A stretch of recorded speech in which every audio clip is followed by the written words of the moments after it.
an alle da draußen an den Empfangsgeräten, ob auf YouTube oder über die Podcast-Programme Spotify, Apple Podcast. Wir freuen uns, dass ihr wieder zuhört. Eure Gang in Germany ist wieder am Start. Diesmal wieder ein Podcast mit einem Gast aus den USA, in Richie Mollura von Jets Media. Einige kennen ihn vielleicht, hat schon ab und zu auch wieder gemeinsame Sache mit Ali Ashraf von neuen New York Jets Fans gemacht. So Richie, welcome on our podcast. Thank you so much for taking the time. Really appreciate that you will chat about the draft, the offseason the Jets had so far. How are you doing after the 3 days?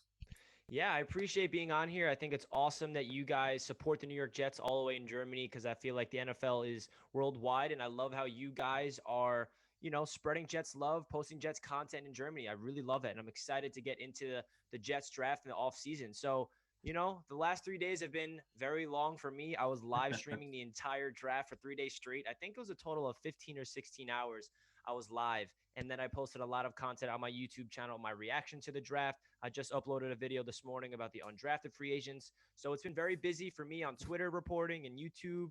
And I'm excited to dive deep into it because I feel like the Jets hit a home run in this year's draft class. And I love their approach, whether that's free agency, undrafted free agency, or the NFL draft. And again, it's a pleasure to be on this podcast with you guys. Yeah, really great. We're excited too. To start the thing off, we just talked about how we became Jets fans. How did you become a Jets fan? Yeah, so I was born into it. My dad and my mother grew up a Jets fan, and I just attached to them when I was a kid. My dad always had Jets games on every Sunday, and I remember watching Chad Pennington, and I love football, and I just love them and watched them every single Sunday. And back in that time period, I was very young. Right now, I'm 23 years old. So if you go back to the Chad Pennington era, I was around 7, 8 years old, and I didn't know too much about the game because the internet wasn't out there. I didn't know who they're getting in free agency, the all-season stuff. I would just watch TV every single year and then see what happened. And then that 2009 season where we really went to the championship, that's when it really got to me emotionally, and I got attached to them into a way where it affected me. Where we lost, I would cry. When we won, I would be over jubilantly cheering. So that's when it really kicked in, and then it's just been ever since then. I've never stopped watching the Jets, and I've been following them ever since then. And I really was just born into it. My dad grew up. He watched Joe Namath back in the day at Shea Stadium. My uncle as well. So it's kind of in my family. And I'm just so excited. I'm happy that I stayed loyal to this Jets team throughout my entire life because right now I feel like it was worth it. And we're trending in the right direction with the new identity and culture brewing here with Robert Saleh and the Joe Douglas era. Yeah, definitely. I think so too. And when did you recording the videos? When did it start? When did the idea grow? When you think, man, that's what I'm really into and I like to do? Yeah, so it happened really naturally for me.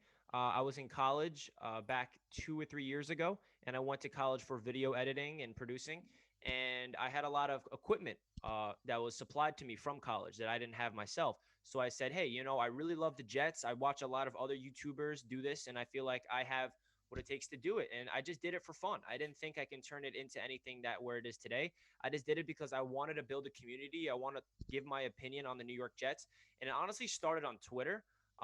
I created my Twitter account all about the New York Jets because my initial Twitter account was my personal, just my name, Richie Mollura, and all my followers were people that I grew up with, and nobody were Jets fans. So I'll tweet about the Jets, and nobody cared. I was like, all right, so why am I tweeting about the Jets and all my favorite sports teams and none of my followers cares? So I'm like, you know what? Let me make a designated Twitter account that's just for the New York Jets and see if I can connect to the Jets Twitter and get really into the Jets community. And then it all started from there. I started reporting on them, breaking all the news, and then I got a natural good following there. So when I had around 1,000 followers on Jets Media on Twitter, I said, hey, this is a perfect avenue for me to start making content on YouTube. I can market it through Twitter, and then I can try to get my followers from Twitter over to YouTube. And that's exactly what happened. My first season with the Jets Media was, I think, Sam Darnold's sophomore season. And that was a rough one because that's when he got mono and everything. And I was very high on Sam Darnold. And I told myself, I'm going to make a video before and after every single game, no matter if they win or lose. And it was a grind through college. And then it just naturally happened. And then last year when the pandemic hit, I came home from college and I had around 500 subscribers. And I'm like, all right, I'm going to really take this seriously since I have nothing else to do. I'm quarantining in my home. I'm not around anybody. I'm just going to put my nose down and really grind because this is what I love. This is what I feel like I want to do in my future is talk about sports. And I just made a lot of draft content last year. I made videos of me breaking down the draft. And then in the off season, I made a lot of series. And then all of a sudden it took off in the summer. And I never really thought I would be where I'm at today. It happened really naturally. When I initially start the channel, I didn't think it could become where it is today. I just did it because it's fun.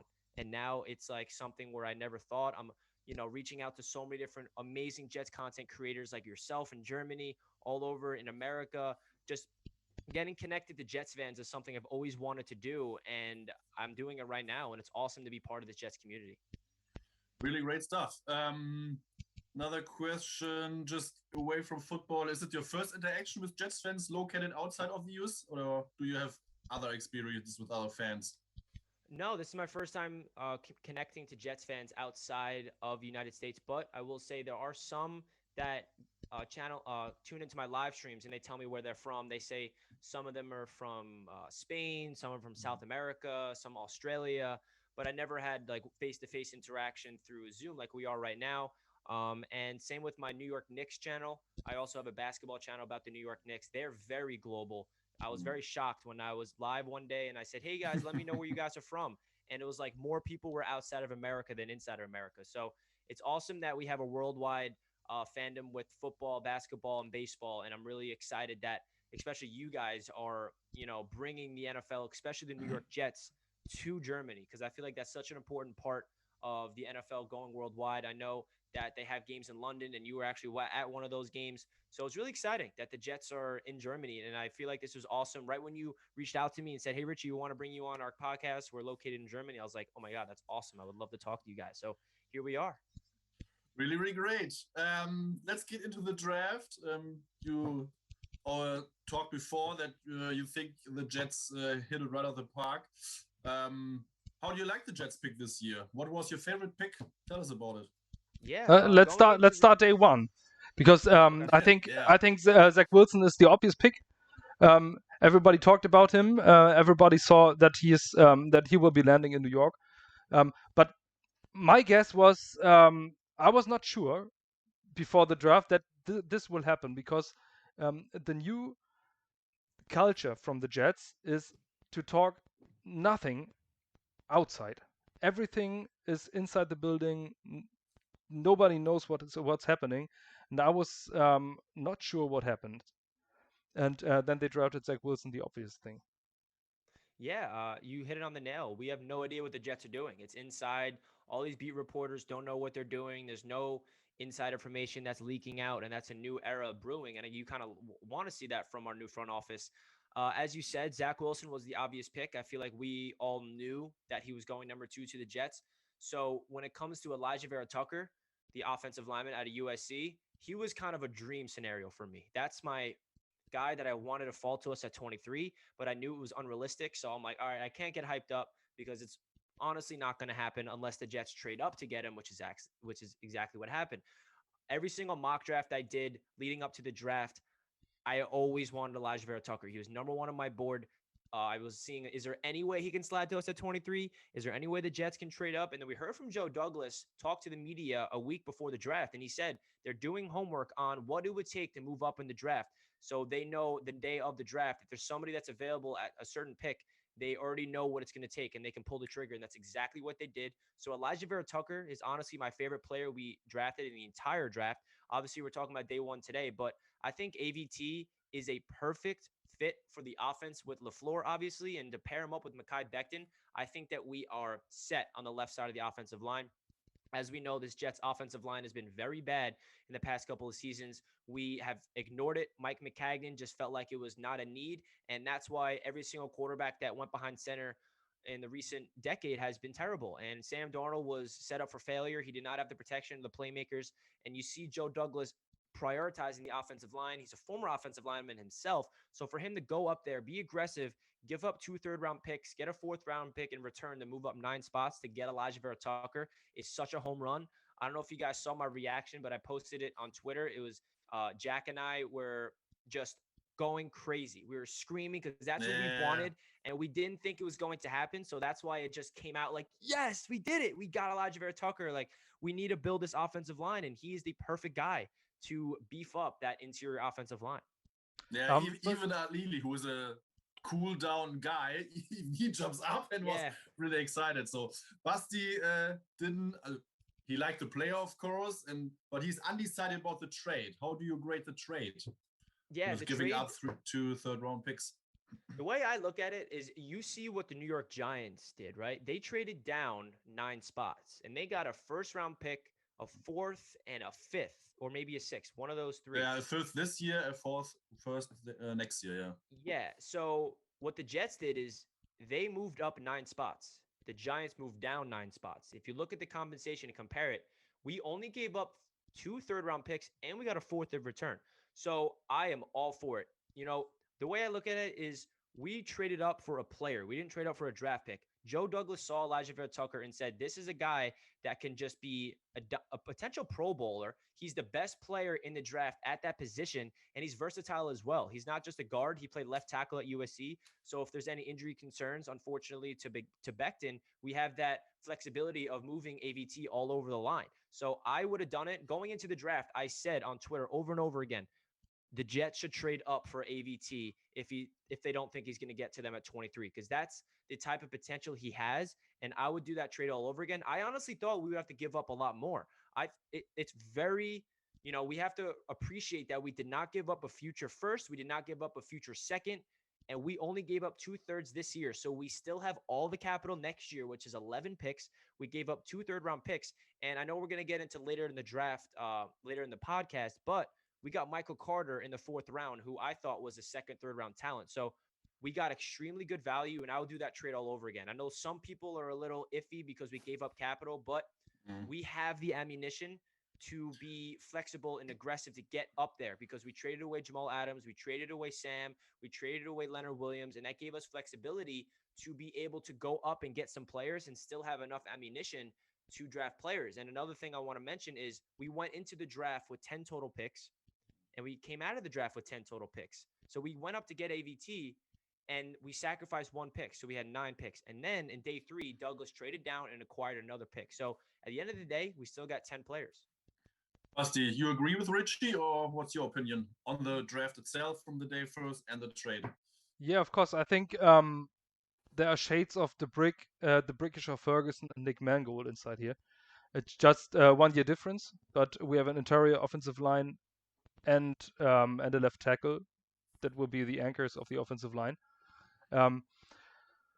But with the trade up, yeah, of course, I think it was necessary to get him. But a guard on 14, okay, Elijah Vera Tucker is really a good prospect. Don't get me wrong, I love this pick, but I would love it more at 23, because that was. But I think a few days later, I don't care about the trade up, but on day 2, I was so excited to get 3 picks on this day, and exception when you are in Germany and you stay up and it's 1 a.m. at the beginning of day 2, and you're prepared to watch all night long, and then the Jets draft is over at the 2nd pick.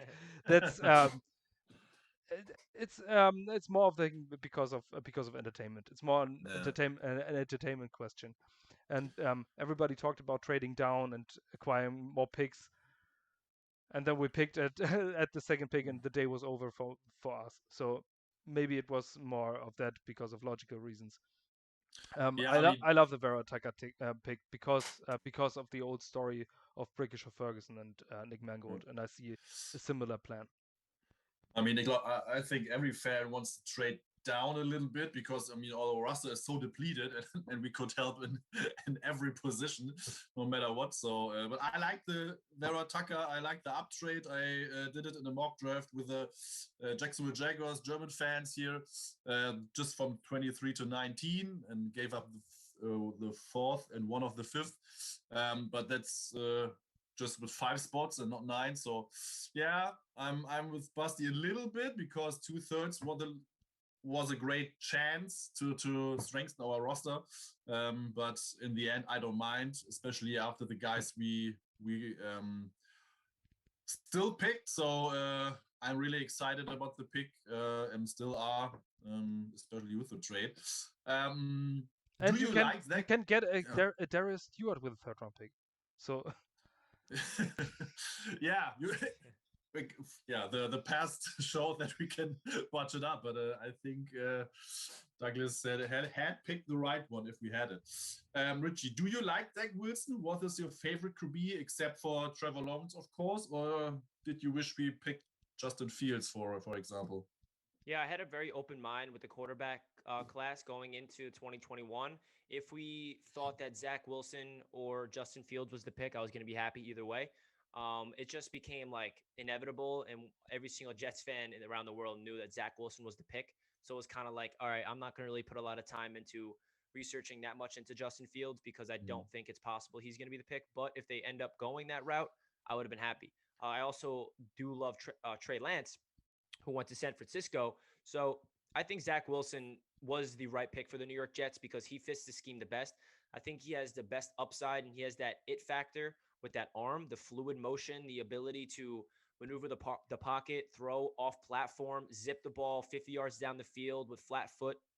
Something that we thought Sam Darnold had, but he looks like way more natural with it. Where if you look at Josh Allen and what he did with the Buffalo Bills last year, he was getting pressure in his face and he was throwing off his back foot, but his arm is just so ridiculously strong where he just throws it and it flies down the field. And that's what Zach Wilson has. He has that zip to his arm and he has that wow throws. He can kind of have that Mahomes Rodgers feel where he can change his arm angles. And that's what the Jets saw in him. And he's also a great kid. He's somebody that just lives and breathes football on and off the field. You can see on a Saturday night, he does not go out with his friends. He either hangs out with his family or he's studying film. And that's what this Jets team needs. And that's what Robert Saleh and Joe Douglas have mentioned over and over and over again. The type of guys they want to bring into this Jets organization is they live and breathe football. They love it. They don't just enjoy football. They love it. That's their entire life. And that's what I get from Zach Wilson. He's just a guy that has been working at his craft ever since he's 7 years old. He loves it, and I feel like he is the perfect pick for us at number 2. Like I said, to answer your question again, if Fields was the option, I feel like that would have been another good selection. But at the end of the day, Zach Wilson's the guy, and I think Jets fans are overall happy. But at the same time, I'm not going to crown him the savior just yet because I learned from my past experience with Sam Darnold. I really thought Sam was the guy. I actually met Sam his rookie season before he ever took a snap in New York City. And I got an autographed football from him. So I crowned Sam the savior before he even stepped on the football field. So I got emotionally attached to him. I really thought he was the guy. And then for him to, disappoint us, whether that's the coaching staff's fault, the organization's fault, his own fault, we don't know.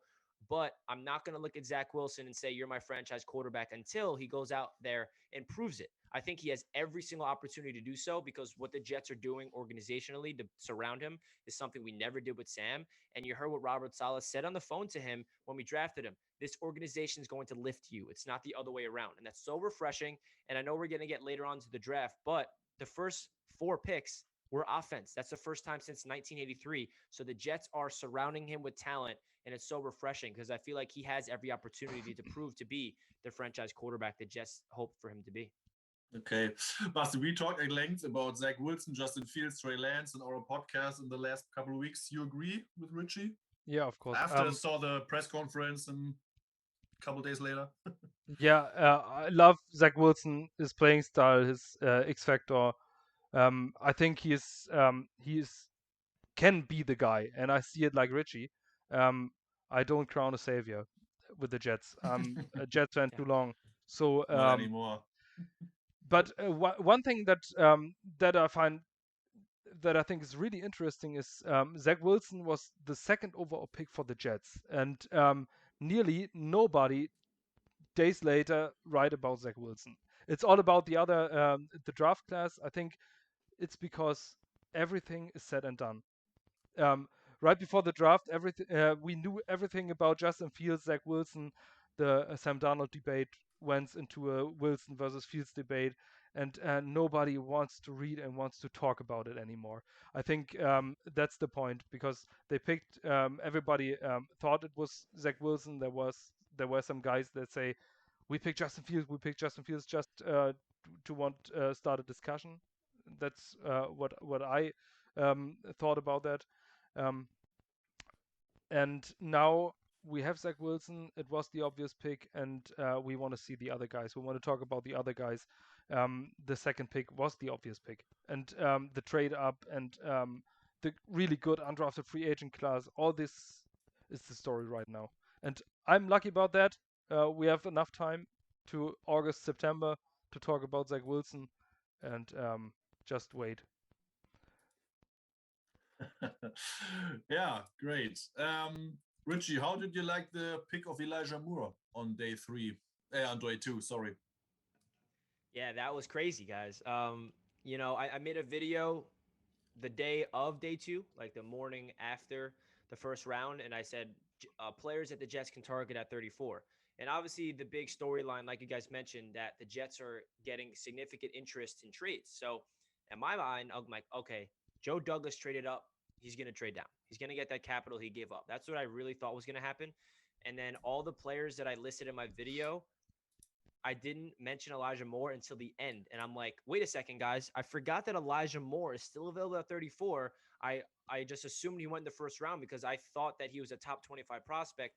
And then I talked about Elijah Moore for the end of that video because I didn't even think about it. And I said, guys, do not be shocked if that's the pick, because I guarantee the Jets did not suspect him to fall to them at 34. He fills in a perfect need for us at the playmaker. I know some people wanted to go offensive line again and double down, or go defense and get Jeremiah Owusu-Karamoah, or get Javonte Williams, even though we got his teammate later on in the draft. But Elijah Moore is already the best route runner on the team.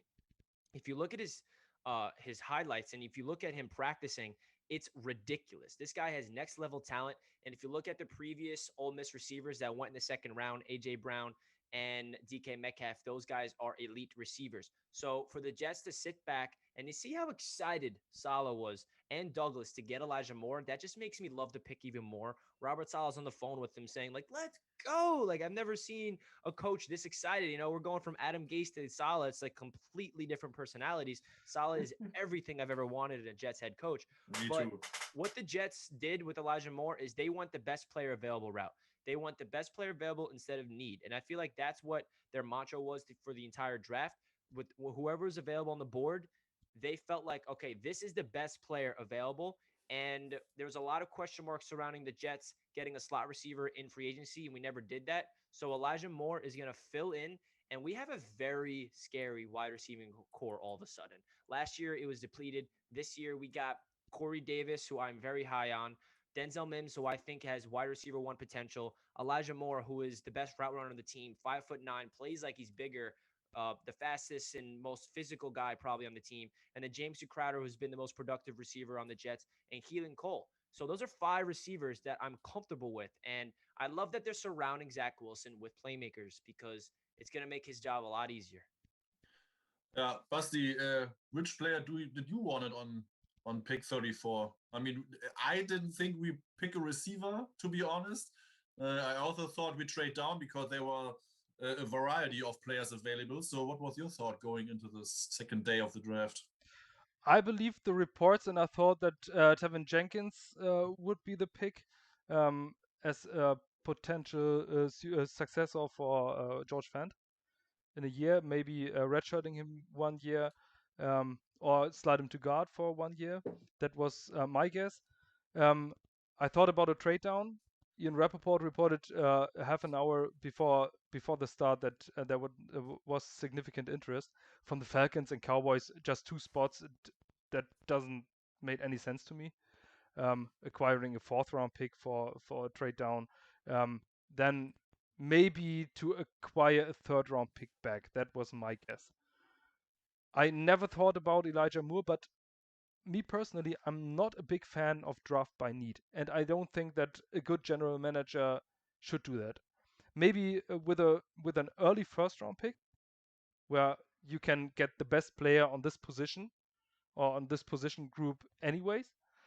But on day 2, you have to take best player available, and not like McKagan, oldest player available, but you have you have to take He's 30, I take him. you have to take the best player available, and I see it that Elijah Moore was it, and the system Mike LaFleur will be running. We don't know it because he wasn't an offensive coordinator before. But I think the system is you see what Tyreek Hill can bring to an offense with all these jet sweep. Jamison Crowder is not that guy. Jamison Crowder is a slot only guy. I see him traded before week 1 because just because of financial reasons. But to see Elijah Moore with jet sweeps, with give him the ball, let him run. Maybe he can run 300, 400 yards this season, not by receiving, just by running. And this is the offensive weapon you need. You just need an offensive weapon. Jamison Crowder is not that guy. He's a route runner. And I think Elijah Moore is a perfect fit for this offense, especially when you don't know when a motion comes, if the receiver gets the ball, or if it's just misdirection, and then you go with the running back with Carter or the running backs we have there. I think that's a great fit to spread the field. Yeah, I was a little surprised, to be honest, but the more I think about it, the more I saw the press conference from Elijah Moore, or his interview, so to speak, where he talked about himself, that he is the running back after the catch, that he wants to be the best he can be at his craft. It's not just running around or running fast or running around. Just as Richie said, he's this crisp route runner because he dives into his craft. He wants to study it inside and out, and I think he has a great mindset, which Douglas and Salah always preaching, that we pick guys who breathe and loves and eats and sleeps football, and I think he's exactly that kind of guy. So a really great pick, and obviously he was BPA because they said numerous times they didn't thought there would be a possibility to get him at 34. They always thought he goes in this first round. So really great stuff. And I think Joe Douglas said on the phone, I thought we lost you after we traded up. Exactly.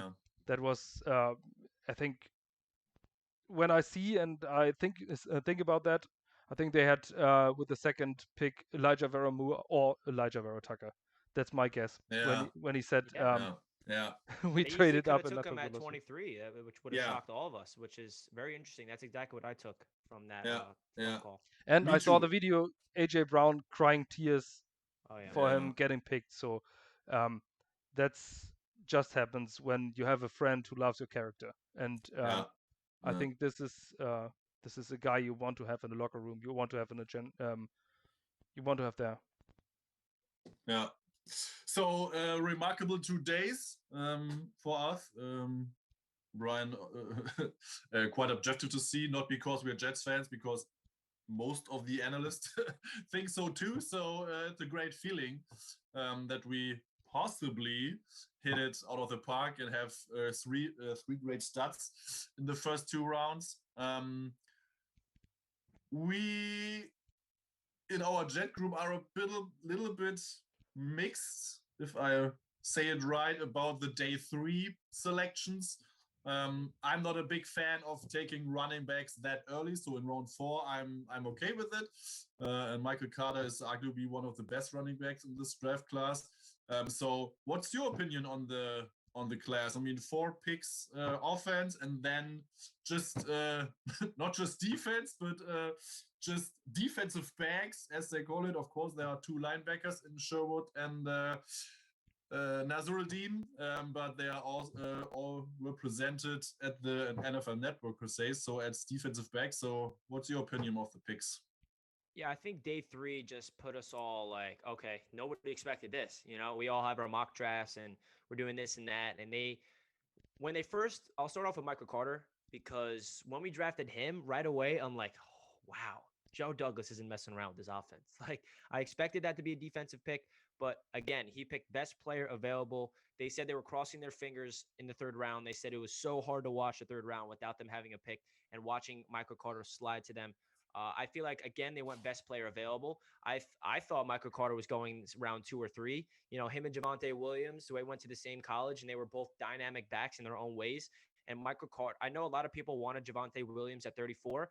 I didn't really want that. That's too early for running back in my mind. And I didn't think Javonte Williams fit the Jets scheme as much as Michael Carter did. And then when people were like, yo, Javonte Williams at 34, I was like, if we're getting a running back from UNC, it should be Michael Carter because he can catch the ball out of the backfield.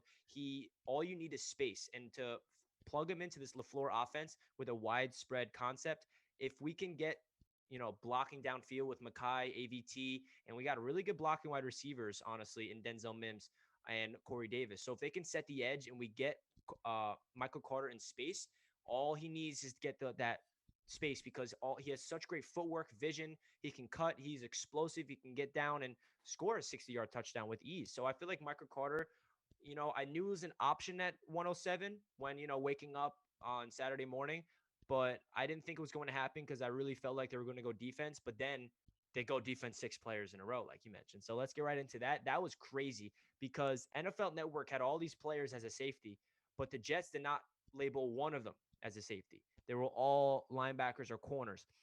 So Jamien Sherwood, he was a very interesting player out of Auburn for me because if you look at his tape and you look at his highlights and if you dive deep into what Auburn viewed him as, he played strong safety, but they felt like he was a linebacker at the next level. And that's exactly what Robert Saleh saw. So what they did in day 3, I know a lot of people have question marks about it, and I'm trying to understand the philosophy. I'm trying to put my mind into where Joe Douglas and Saleh was. So we're going from a 3-4 defense for the past 6 years to a 4-3 personnel. So we're trying to get new players in the building that fits the scheme. And that's exactly what they did. I've said going into this draft, we are cornerbacks and linebackers away from being a potential elite defense. That's how good this defensive line is. That's how good we are up front. And I'm comfortable with Marcus May and LaMarcus Joyner and Ashton Davis at the safety position. But the corners and linebackers, I'm worried about. And what do? They just get crazy freak athletic talent in the back end of this draft, whether it's Jamien Sherwood, whether it's Hazmir Nasruddin, who I thought was a first-round, second-round talent if he did not get injured. So starting off with Jamien Sherwood, he's a physical guy that is a downhill runner that can pop you behind the line of scrimmage. He can drop back in coverage. He can play man-to-man on tight ends, play, line up outside if there's a tight end playing outside. He's the guy that's a Swiss Army knife type of player. And that's the common thread with the rest of the day 3 picks on defense. They're all versatile. They're all guys that are not one-dimensional. That's today's NFL. You're not just a safety. You're not just a cornerback. You're a football player. You play all over the field. And I feel like we're just getting our first taste of how Robert Saleh wants to get personnel on this team because he loves versatility. He loves lining you up all over the field. And then going into Hazmir Nasruddin, who we got in the 6th round, that's a player that if he did not tear his ACL, if he did not have injury concerns at FSU, people compare him to Justin Simmons. People thought that he had first-round, second-round talent written all over him, but unfortunately injuries held him back. And in the COVID, problems last year, he did not get on the field. So this is a guy that's 6'4", long and lanky. He played all over the field. I think he's honestly the most versatile player in terms of where he lined up in college in the entire NFL draft. He played strong safety, free safety, inside linebacker, slot corner, outside corner. He played all over the field. He's a freak athletic player, and he was the anchor of that FSU defense when he was on the field. His play recognition is something I noticed the most. So that tells you that he has very good feel for the game, and you just got to follow your instincts on the defensive side of the ball. And I feel like he does that at a tremendous job. And to get him in the 6th round is just tremendous value. And then you go into Michael Carter II. Funny because that's the same name. I feel like a lot of Jets fans love that pick just because it's the same name. Yeah. But it was crazy seeing, all these picks back to back to back was defensive back, safety, corner, linebacker, hybrid. Like we're like, what's happening? We're picking like the same position back to back to back. But then if you look back and realize what we're doing is we're getting depth. We're acquiring really physical guys that has very good athletic abilities because Michael Carter II, he's a guy that's blazing fast. He's probably going to be our new Brian Poole, potentially. He's going to line up in the slot. He can play free safety. He can even line up on the outside. And then if you go into Pinnock from Pittsburgh. He's a guy that's probably going to be our special teams player. He's going to provide depth on the outside. And then Eccles from Kentucky is another corner. So we got a lot of players that's going to be playing all over this defense. They're not just a one-dimensional corner. They're not just a safety. They play all over the place. And I feel like we're not used to this. So that's why we have a lot of question marks surrounding day 3, because we're not used to the Jets getting all these linebacker safety hybrids, because we don't know how it will work. Yeah. I was really a head scratcher for me was Jonathan Marshall, the defensive tackle from Arkansas. But the more I read about him, the more I like him. And I watched his interview, which he did right after he was drafted, of course. And he has scored a 9.99 ARS from out of 10, so he's an athletic freak. And he played the 0 at Arkansas. And he said he was a little bit misused. And he likes to be in the 4-3 because he has, of course, everybody says he's great in everything, but he's a great get-off and is really athletic and very quick off the ball. And he hopes that he can contribute to that. So I like him as a potential practice squad player for this year. Our defensive line is stacked. I don't think he will be in the active roster for that. So, but it's a great potential for next year. So, the one head scratcher was the trade with the Kansas City Chiefs for me to move down and up, just the other way around. But Basti, what's your opinion on day 3 from us? I was confused. I was really confused because it's not easy to know about 250 players. And then I think I was most confused because of the positions that NFL that the official NFL coverage showed. Because safeties, Exactly. defensive backs, cornerbacks. I say, but I'm a former cornerback myself, so I love seeing DBs, but I thought we need a linebacker and we need something outside, and everything was inside. That was my guess. But then I saw the players, and especially I fell in love with with Sherwood, and just to see where he lined up, where he played. He's ultra versatile and played the most snaps at inside linebacker, and at free safety. And I think you need these guys in this defense. And I love the idea of bringing personal to the field. They huddle up, and the offense don't know what your personal is, because you have players that can play safety and that can play linebacker, and they don't know if you have 5 defensive backs on the field or 4 defensive backs on the field.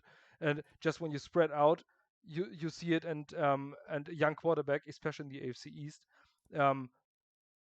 they still have to learn NFL football. Maybe Josh Allen is really good, but you have a rookie quarterback in New England. You have a second-year quarterback in Miami, and when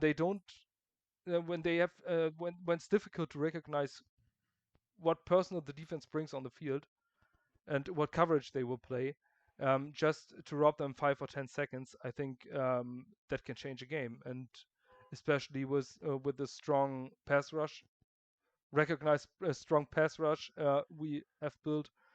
That's a great thing. We have young corners, we have young defensive backs. The best friend of a defensive back is a good pass rush, and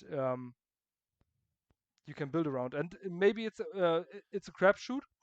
You have so much defensive backs, and you can better sort out. You don't have to wait that one of them pans out. Your only single pick, he has to be the guy, and then he's Tabor or a guy like that.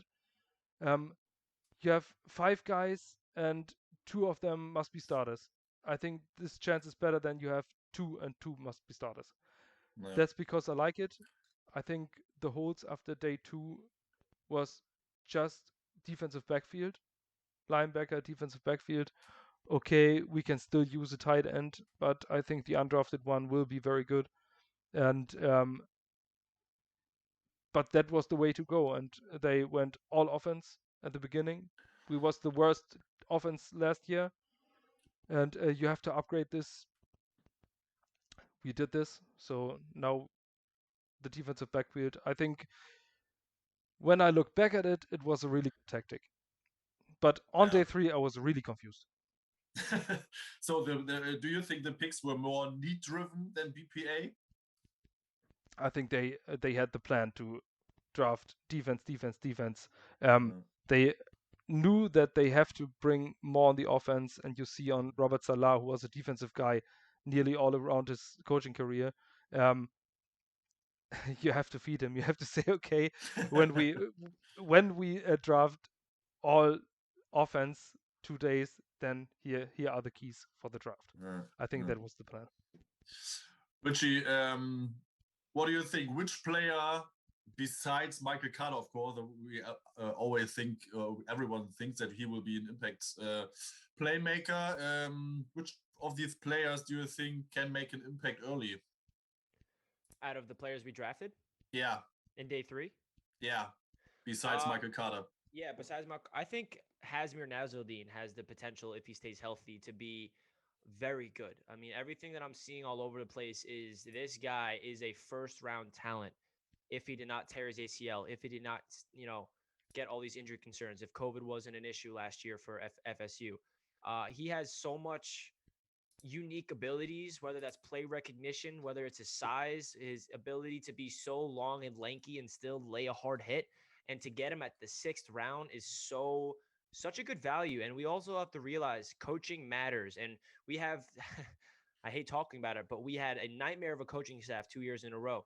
And that's why we have not seen the development of our young players, out of some of them rather. So now that we have Robert Saleh and we have a guy that we think can get the utmost potential out of these young studs, I feel like if the only problem with Hazmir is his injury concerns. And if you look back at last year's draft class, Bryce Hall in the 5th round, that's because he was injury prone and he was not going to play for the first half of the season with that ankle surgery. And he was a 2nd round talent. Bryce Hall, the cornerback last year, and we got him in the 5th round. So that's the same vibe I'm getting out of the Hazma draft pick, because if he was healthy, he was going in the 1st or 2nd round, just like last year with Bryce Hall. So I think he has the utmost potential out of all the players in day 3 besides Michael Carter to make an immediate impact and be a starter for this Jets team in the future. Okay. Basti, what do you think of our undrafted free agents? Who stood out to you? Who do you think? I mean, you talked about our tight end, Kenny Yeboah, just a second. Do you think he's the guy, or which of the players are excited you the most? I see Kenny Yeboah potentially as a starter at the front of the season. Not I see him because it's not that hard in this tight end room that you can be the guy, be the tight end 2, and I think there's often a 12 personnel that you can see, and you see 2 tight ends on the field, Kenny Yeboah and Chris Herndon. Chris Herndon, obviously we don't know what we have in him. He had a good rookie season, but after that we don't know if he is this. Yeboah, I had him in my mock drafts in the late 3rd, 4th round, sometimes in the 5th round, by always drafted and never falling that. But I think he had one good season last year, 1,000+ yards, and I think he is the best player of this class, and I see Hamilcar Rashid as a potential 53-man roster guy. I like these players. I also like Isaiah Dunn because I read much about him because we have one in our crew. He's a big Oregon State fan, and shout out to Freddie. He told us everything about Hamilcar Rashid, about Jama the running back. Jefferson, Jefferson. Isaiah Dunn and Nashon Wright, so we know about them. And 2 Beavers are Jets now. He's extremely lucky. But I think Rashid is a 5th round talent, 6th round talent, and Yeboah. I think these 2 guys can make the 53 roster. Yeah, Richie, you agree? Yeah, I think if you look back at last year's undrafted free agent class, the first of Joe Douglas, he got a lot of guys in undrafted free agency that made the roster and provided an impact. I mean, Bryce Huff was a guy that nobody expected him to go undrafted in the 2020 draft, and he signed with the Jets. He made the roster. He actually got a lot of snaps, and he provided a big impact to this Jets defense. And then Lamar Jackson, Javelin Guidry, they made the rosters. They had some of their concerns, and Lawrence Cager as well. But going back into this year's draft class, Kenny Yeboah is definitely someone that every single Jets fan super excited about. Right after the 7th round was over, we saw a report that 8 teams are trying to get Kenny Yeboah signed, and it ended up being the Jets. And I think the reason why is because they're like, hey, yo, our tight end group is not that good. So all you got to do is play well, and you're going to win the starting job. So I think that's what won Kenny Yeboah over, and maybe Elijah Moore being on the team is another big factor for that. And I think that he has the potential to make the roster and potentially being the starting tight end. I really feel like that. If you look at his tape, he has the yard after the catch ability, and that's what you need in that tight end position to be in the Shanahan style offense with LaFleur. Is you need to be able to get open in space when you get the ball in your hands, get some yards. And I feel like that's exactly what Kenny Yeboah brings to the table. And, Hamilcar Rashid Jr., the edge rusher from Oregon State, he's very interesting because in 2019, he had 14 and a half sacks. People thought that he was going to be a first, second round talent, but then he goes back to college and he has a disappointing campaign, whether that's because he lost his motor or the coaching staff didn't use him properly and he just got a little over himself, but maybe coaching can get that potential out of him. When I posted the news that the Jets got him on Twitter, it was crazy the amount of Oregon State fans and even the head coach of them quote tweeted saying congratulations, and everyone was like, yo, this is the steal of the draft. You guys don't understand how much talent he has. And it's interesting because he played in a 3-4 scheme, and that's why I was a little surprised that the Jets brought him in. But hey, if the coaching staff believes they can transition into the an edge rusher on the 4-3 defense, and he can provide an impact, I'm all for it. And like I said, he went from a first round talent to undrafted because his 2020 season was a big disappointment. So the big question is, can they get that potential out of him? And then when it goes to Isaiah Dunn, another Oregon State guy, we gave him the biggest contract ever for an undrafted free agent in the cornerback position. So that tells you that the Jets have a lot of potential in him. And then we got 4 offensive linemen, one of them being a BYU teammate of Zach Wilson. So I think we did not draft another offensive lineman, which I was concerned about. I wanted to get at least 2 in this year's draft, but maybe that tells you that they're comfortable with Cameron Clark, even though he redshirted last year. So we don't know what the hell we're going to get from him. But I like that we got 4 offensive linemen. We got more linebacker safety hybrids. We got even a kicker. And I think that the 3 players that we mentioned that has the most chance to make the roster is Yeboah, Rashid, and Dunn. But the kicker's last name is so hard to read that. Yeah, I don't even want to try to say it. No. Yeah, it's a little bit tricky. Yeah. We had Sam Ficken, and that's a funny word in German. So. Yeah. Oh, Yeah. We have as Basti said, we have an Oregon State Beaver, a diehard Oregon State Beaver fan in our group. And he said about Rashid that he was misused. He was all over the place in the line. And that doesn't help his game. So hopefully, if he just has to be the end in a 4-3 in a roster passer, that he can develop his potential and show it. So we'll see. I mean, we are stacked in that position, and I don't think we see him early, but maybe in the latter part of the season he can provide some depth. That would be awesome for an undrafted rookie free agent. Richie, with free agency and draft now in the books, how are you grading the offseason as a whole? Which was the excited move? Which was the best move? How do you say, I mean, we can't be a worse team because it was really worse or bad, but how much better are we, and what was the best part of the whole offseason? Yeah, I mean, we got a lot of new players. I think 21 in total, not including the undrafted free agents. We got 10 draft picks and 11 free agents. So that's 21 new players that's coming in here. And the common thread between all of them, how many times have you heard Joe Douglas and Robert Saleh say they want guys who love football, that has high character, and that's the type of culture they're brewing here. And that's what gives me the utmost confidence in everybody we brought in the draft and free agency. And then if you look at the talent on the field, I love first talking about the free agency class with Corey Davis and Carl Lawson. I love that we brought in guys in need. So we spent, I would say, decent amount of money on 2 players with Carl Lawson and Corey Davis.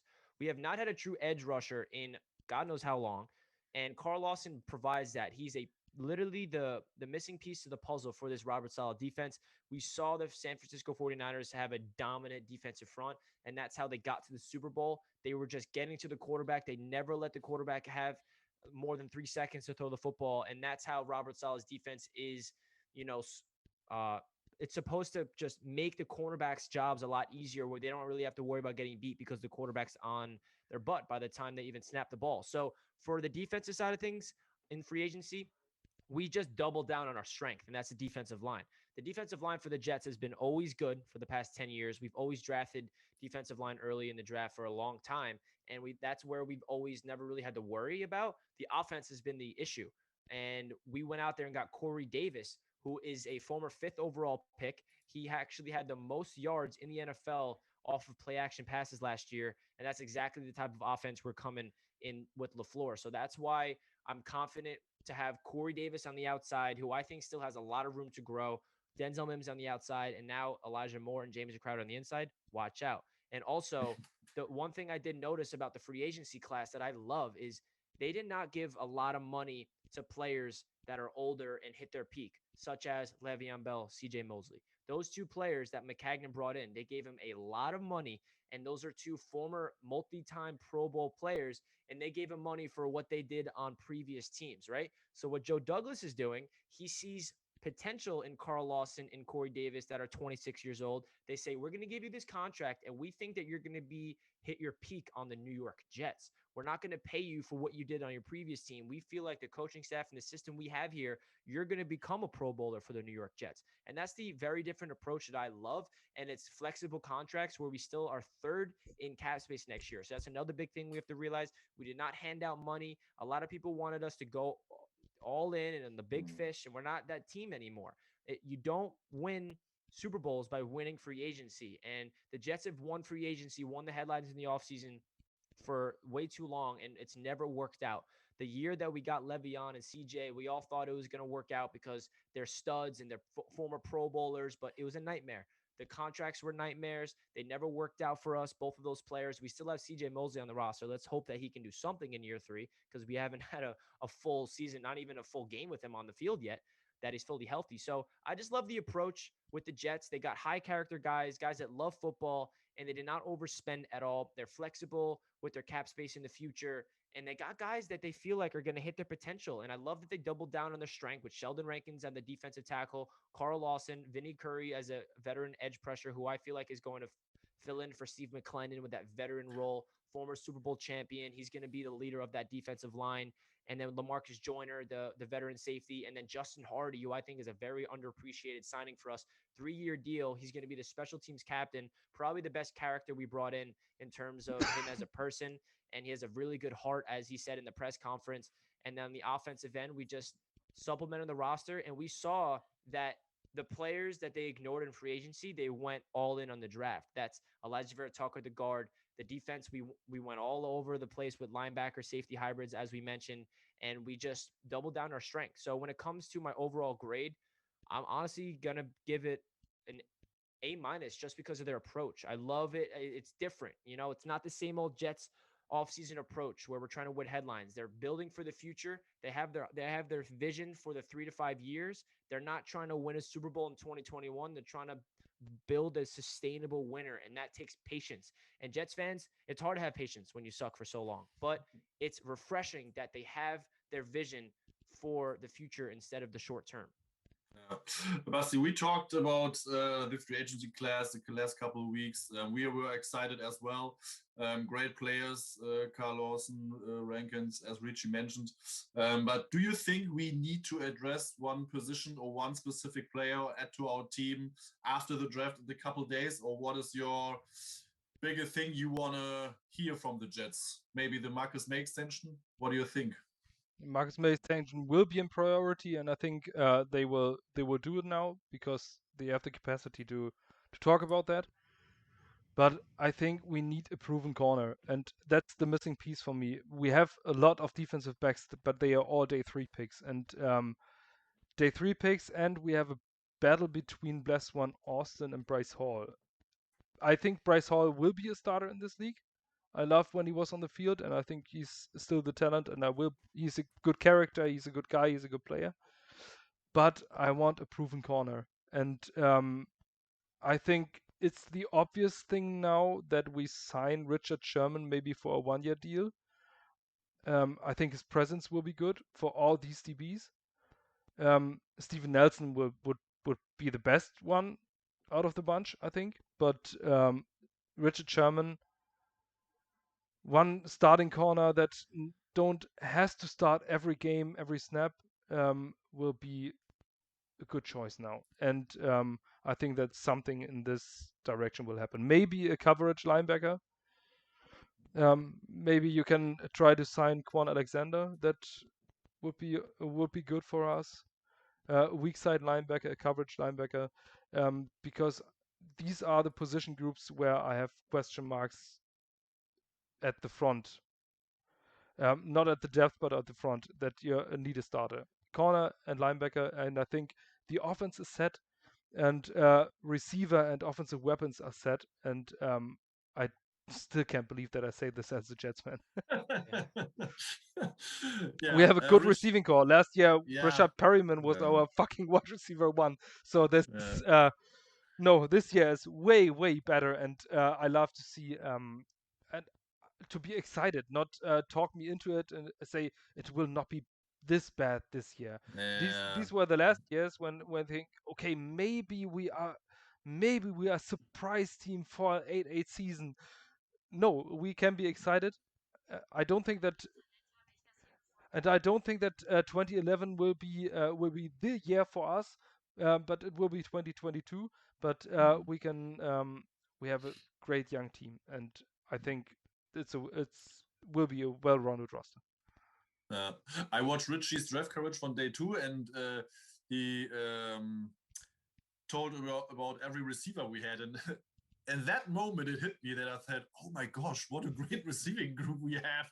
I mean, if you have a Corey Davis, Jamison Crowder, Denzel Mims, Keenan Cole, Elijah Moore, I mean, that all spectacular compared to the last years. I mean, what a difference in 1 year. So really excited, really great. Richie, there were some saying from Joe Douglas that it's a priority to extend or get in talks with the agent of Marcus May. Would you extend them before the season, and if so, at what price? What would you pay him? Yeah, I would love to extend Marcus May. He is one of those guys that we drafted, and he's a class act. He wasn't supposed to be the leader, but he got thrown into that leadership role when we got rid of Jamal Adams, and he did a really good job. He's not one of those leaders that's going to, be a vocal guy. He's kind of lead by example, and he was the anchor of that defense last year. He was the best player in the secondary by any means. Obviously, Quinnen Williams probably gives him the nod of the best player on the total defense, but Marcus May, the one thing that stands out to me about May is he shows up when it matters in the clutch, in the fourth quarter. That win that we had against the Rams, he low-key is the reason why we closed it. I remember 2 years ago, he had the crazy pass deflection against the Steelers to give us that win. He just shows up when it matters, and he is 28 years old. So I feel like he's in the prime of his career right now. I feel like that's somebody we could extend for a 3-year contract, maybe give him 10 or 11 million dollars. I don't know if that would get the job done in Marcus May's camp, because maybe they want more, but we have a lot of cap flexibility. And he's a guy that's versatile. He could play free safety, strong safety, line up in the box. We saw him play all over the place for Greg Williams. I think it would be a mistake to let him walk next year. I love that we franchise tagged him because I was worried he was going to leave us in free agency. So I love Marcus May as a character. I'm just concerned if he wants to play for us, because the vibe I'm getting from him, he changed everything on social media off the Jets. Like, nothing says he's on the Jets. Nothing says that at all, even though he's under contract for us this year. Maybe that's just because he really wants to get extended, and Joe Douglas said he's a priority. So hopefully they can get a deal done. And I think the deal could be around between 10 to 12 million per year.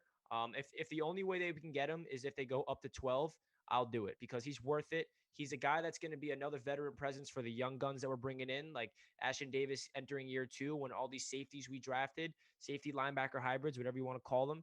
And I think it's necessary. He's the captain of the secondary, and I would love to extend him because he, is a lead by example type of guy. And I love how he was thrown into a leadership role and how he took over that secondary, because the cornerbacks were depleted, the safeties were depleted. Bradley McDougald was a nightmare, even though that trade, he was just in there just because he had to be in there. So I wasn't expecting anything from him, but he held down that secondary single-handedly. So he deserves the money. Russ, do you agree? Do you see it similar? Yeah, of course. You need a free safety. You need to keep um, your own talent. We missed that for years now. All our picks are gone, and yeah, he was a quiet leader. He never did something wrong on and off the field. Yeah, you have to extend him, and he earns that, and otherwise he will be gone. I think it would be a great sign that if a player does all the right things, that he will get rewarded and don't has to be outspoken or make a holdout or something like that. I think it would be set a great example for from the front office that you can get paid even though you are quiet and just do your job. So that's my biggest point of the contract extension. So yeah, to put you both on the spot here, I think we are on the right track. What is your win projection for the next season? I mean, it's always tough to say, oh, we will be that or that good. But do you think we will have a positive record, or when it is a successful season for you, Richie? Yeah, and we got 17 games this year, so we can't go 500 unless we're even 1. Yeah. So that's interesting. I think the minimum is 5 wins. I think that should be, if we go under 5 wins, that's a really big problem. I think the coaching staff is a really big factor for this Jets team, and that's what's the most important thing that I get confidence of getting a lot of wins. I think the maximum, and I don't want to put a cap on it because you never know, but I think we can, it's not a stretch to say, obviously this is being overly optimistic, but the maximum I would say is 10 wins, going 10-7 with a 17 game schedule. I liked our matchups this year compared to last year, and I feel like we can shock a lot of people. Obviously, the offense has to come together and the coaching staff has to implement their systems. But if I had to put money on the record, I would say it's so hard. 8-9 is what I would predict, but I still say we could get 10, and the minimum is 5. Okay. Basti, when is for you a successful season, regardless maybe of the record?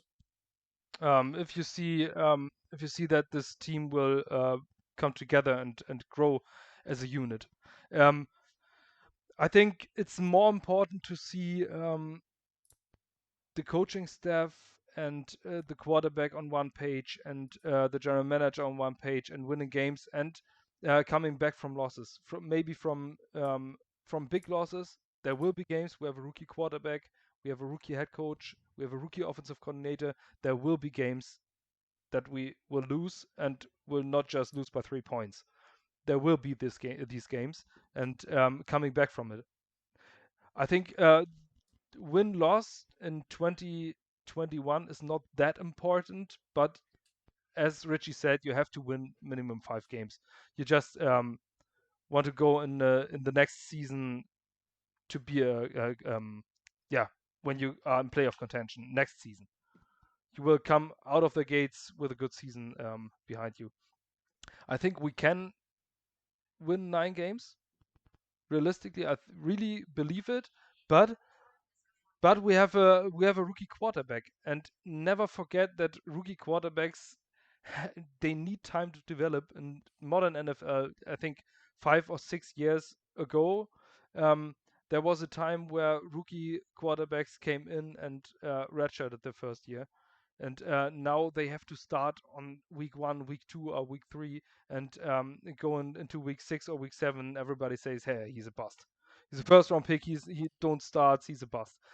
People start judging too early, especially in the NY media market. I think the Sam Darnold protection for 2 years and say, "Hey, you're so young. You're our franchise quarterback." I think this time is over. The people want success, and I think, yeah.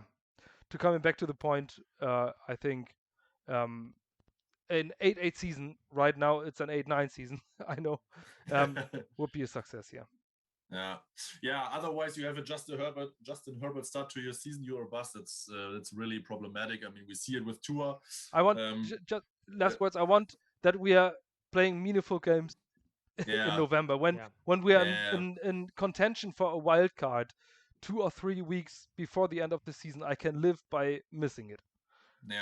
Yeah, me too. I just want competitive games.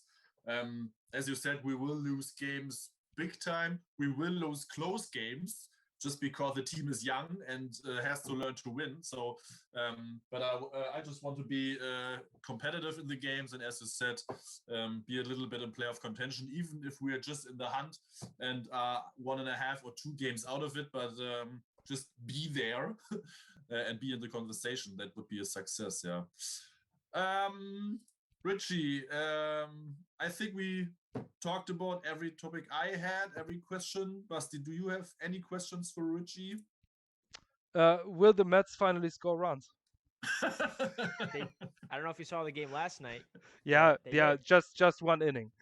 It Yeah. was just one inning offensively good. And then they got a clutch home run in the ninth, and they got the win. So hopefully that's trending in the right direction. But it drives me crazy they can't score runs because the pitching is so good. Yeah, just outside the box the question, but Yeah. no.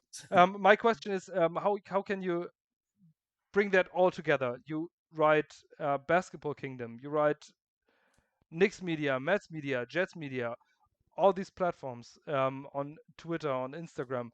I don't know if you're on Facebook, but it's isn't it too much? Oh yeah. Yeah, it's very overwhelming, and the way I look at it is I'm gonna try to get organized and build this as much as I can. Luckily, I have a friend in Jack that's always on Jets Media that you guys are probably familiar with.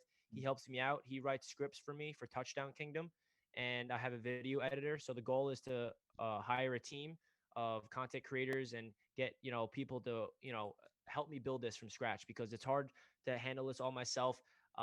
When I made my Jets channel, I was like thinking like, wait a second, like I feel like I need to talk about my Knicks. I need to talk about my Mets. Like I can't just talk about the Jets because I love all these teams equally. Everyone always asks like, oh, which team do you like better? And I can't answer it. It's really tied all three. So I said, okay, I need to make a Knicks channel, and that blew up way faster than I ever thought. I had more subscribers on Knicks than Jets and I made that literally like 4 months ago. So it's crazy. And yeah, to answer your question, it definitely is overwhelming. And at times I'm like, how am I doing this? What am I doing? Like, how do I figure this out? I wake up in the morning. I'm like, what am I working on today? But it's what I love. It's my passion. And I feel like when you wake up in the morning and you enjoy what you're doing and it doesn't feel like work, that's life. You want to enjoy what you're doing. And I feel like I was meant to provide people with the best sports content that I can. And I wanted to dive deep into Touchdown Kingdom and Basketball Kingdom because that's more broad. That's NFL, that's NBA, that's not just Jets, that's not just Knicks. So I wanted to get into that field, and that's the channels that I'm going to try to get a team under me where I get people to create the content with me and for me. So that's the vision for that. But yeah, it's definitely a lot to handle. And I feel like this is just, the beginning. And I appreciate you guys, keeping up with what I'm doing. I appreciate the support as always. And I feel like this is the beginning of something great here on your podcast. I know you guys been doing it for 3 years, and to have people from Germany be such diehard Jets fans is awesome. And I feel like we're on the right path, but all three of us. Yeah, it's a great thing what you're doing, and it's a similar approach which Ali is taking. So you make it your profession, your craft, and it's a great thing that we can follow Americans who talk about the Jets, talk about the sport, the players, all that, and get more information. I mean, for us, it's a hobby, so we do it on the side, but it's the best sport in the world. It's more just hitting some play in the mouse and destroy him. It's X's and O's. It's chess on the football field on the gridiron, and it's really exciting. So really appreciate having you here. Was a blast to talk to you about the off season, the draft. Yeah, thank you very much. Anything you want to say? Do you have a question for us? What comes to mind if you hear Germany? Do you have any ideas how it is to live here? Yeah, I mean, I asked you all the questions I wanted to ask you honestly before we went on air. Okay. Yeah. So I want to know how you guys became Jets fans and how football is over there, because I know football is I don't know how you guys call it over there. Like, do you call it American football? Because I know soccer is your sport, but that's football. So it's just awesome that you guys all the way in Germany created this as a side hobby to connect with everybody? Because I'm assuming you guys are the only Jets fan podcast in Germany. Yeah. Yes. Yeah. Yeah. So As of right now, yes. and how many people would you say that you guys connect to, like in Germany or even in Europe, that listen to you guys? I think we have about 500 to 1,000 listeners. Wow. We have a website. We have daily 400 to 400 clicks, roundabout, and we have 900 followers on Facebook, 700 on Twitter. So it's not that big number, but I think for a German group, we write in German, we talk in German. So this is our way to go, because there are so much English speaking podcasts. You can hear all these good podcasts. You can follow these guys, but in German, and not all Germans speak English or hear or can follow this. So we need just to talk in German, and we make these projects. I think there are people that hearing us there that are not Jets fans. We are connected to other fan clubs because Germany is really, really small from a perspective from an US American. And there are fan clubs, organized fan clubs nearly from every NFL franchise in Germany. And we talk to them. We make crossover podcasts right going into the season. Every time we play against another team, we go to the German fan club. We say, let's talk about the game, and then we make these projects. But it's all, we don't earn anything with this. We all make it by ourselves just for fun. That's awesome. And do you guys like, did you guys know each other before? Did you guys connect through the Jets, or do you guys know each other in person, or how did you guys meet? This is really young, because 2015 the Jets played in London, the international series against the Dolphins, and we just were a Facebook group. We didn't know each other, and I said, okay, we fly to London, just 1.5 hours. Let's meet right around the stadium, and we met with 4 people, and we liked each other. We are Jets fans, so obviously we like each other. And we said, hey, let's do more of it. And then we met in Germany, in Frankfurt, once again with 10 guys, all Jets fans from this Facebook group, and we just stayed in contact by phone, by internet, everything. And then we founded an official club in 2018. That's by German law. We are a group of people that are together like a marriage. And we are 80 people right now, the Gangrene Germany. We are meeting 2 or 3 times a year. We fly to NY once a year, going to a game. This is what we are right now. We are 80 Jets fans in Germany that are organized and do everything together. We know each other. We know each family. We are a family here. That's awesome. You guys built a little Jets community in Germany, and I really appreciate that, because as you guys heard my story, I got into this just because I want to connect to the Jets community on the internet, and you guys did the same thing in Germany, and I give you guys a lot of credit. And the one thing I want to just say, it's nothing football related. It's more Germany. I don't know if you guys are familiar with the Netflix show Dark. Yeah. Yeah. I did watch that, and it's one of my favorite shows. And Yeah. and I watched it in Germany in German with the With subtitles. subtitles. Yeah. Yeah. I heard that a lot. I mean, I never saw that until now, but I have to see it. I apparently I because saw it. I saw it, and I really love it. yeah, because it's a lot of people say, yeah, I never watched German television, but I watched the series Dark, and I said, what do you watch? I said, Dark. You don't know Dark? And well, I got Exactly. into That it. really But, introduced yeah, me to the German culture, just in yeah, TV to TV wise, and it was just obviously if you watch the show, it's so mind blowing. But yeah. that's like my first like connection to your guys' country, and it was really fun. Yeah, And it's a cool thing. I mean, in Germany, football is a small area because we call it in Europe we call it American football because football in Yeah. England is soccer. So it's American football for us. And in the free TV there are the good teams, of course. Seahawks, Patriots, Packers, Chiefs. So all the fans, most of the fans, of course, get in touch with these kind of teams and become fan from them. So the Jets are obviously not the first landing spot for new fans. But I love it exactly that. That why? Because it's like Basti said, it's a family. We are just not that much. We are go through bad games, bad times, but we are loyal. We chose the Jets because we are mostly rooting for the underdog. There was a TV show in America, King of Queens, with Kevin James, with the Jets fan, which is very, very, very popular in Germany. So most of the Jets fans get in touch with the Jets through that series. So it's not more football related, it's more the series.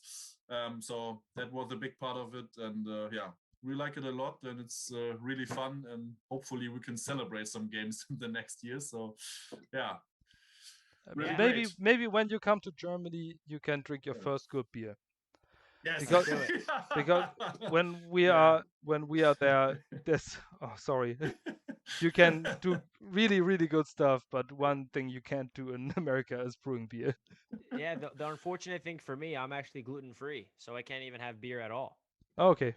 Oh, yeah. Maybe if you guys have gluten-free beer over there, but that's not real beer. Well, it's the normal beer. It's because it's brewed from yeah. barley. We have wheat beer, of course, that you can't drink, but the normal beer has we call it Reinheitsgebot. So there are just three ingredients, but I don't know. It's ich weiß nicht, ist Hopfen ist doch kein Hopfen ist doch kein Weizending. Das könnte ja, ne? Also das geht, ja. Ne? Yeah, well, we can try, but it's there are other drinks you can drink, wine. Oh yeah, big into wine. Booze, the hard stuff. Where are you living? Long Island, New York. Okay. So that's like 50 minutes from the city, and MetLife is pretty far away from me. I don't like that. I don't like that it's in New Jersey. I don't like it at all, to be honest. I'm 20 minutes away from Citi Field, though. Okay. That's cool, because I'm always at Mets games. But and that's good that you can't drink beer because of the prices. Oh yeah, beer is expensive in America. When the beers are more expensive than the ticket. Yeah. Richie, the last thing, where can our German listeners follow you? Instagram, YouTube, tell us. Yeah, my 3 main platforms are Twitter, YouTube, and Instagram. That's Jets Media. My handle on Instagram and Twitter is nyjets_media. And then my personal is just Richie Mollura. So you guys can check me out over there. I try to be on top of my stuff on Twitter mostly. Instagram, I really only just post stuff on there when I post a video, but Twitter is where I try to break the latest news, get interactive, ask for your opinions. Like, what are your thoughts of this? How would you grade that? Very interactive over there. So that's where you guys can find me. And then on YouTube, Jets Media, I go live every single Monday, and I go live often. I always try to go once a week every Monday, but I do go live more often than not and then post content. So you guys know where to find me. I appreciate being on this podcast. It was a lot of fun. Yeah, thank you very much. I just make the goodbye in German, so don't be surprised. Das war unser Podcast mit Richie Mollura. Vielen Dank fürs Zuhören. Ich hoffe, es hat euch wieder Spaß gemacht. Wir werden höchstwahrscheinlich auch natürlich noch einen Draft-Recap in Deutsch machen, wie gewohnt. Müssen wir sehen, wann der rauskommt. Wir hoffen, dass wir den morgen machen. Aber wir können euch nicht zu viel sprechen. Ihr wisst ja, Zeit ist immer ein Thema. Mal gucken, wie es ist. Wenn euch das gefallen hat, ihr wisst ja, liked, haut die Glocke bei YouTube rein. Abonniert uns, guckt auf gangrenegermany.com, gibt uns Feedback. Wir sind immer gerne am Austausch interessiert. Vielen, vielen Dank fürs Zuhören. Basti, ein letztes Wort von dir. Ja, ich schreibe noch alles unten in die Videobeschreibung und auch auf die Seite, wo ihr Richie folgen könnt. Seine Arbeit lohnt sich sehr. Jets Media ist eine sehr, sehr coole Sache. Es ist nicht so kalte Coverage, sondern auch viel Meinungsgeschichten, aber immer sehr gut informiert und sehr schnell. Also folgt ihm, klickt mal rein und gebt uns gerne Rückmeldung, wie ihr es heute fandet. Ganz genau. Ja, thank you very much. Bye bye. Tschüss und auf Wiedersehen. Thank you, Richie. Thank you.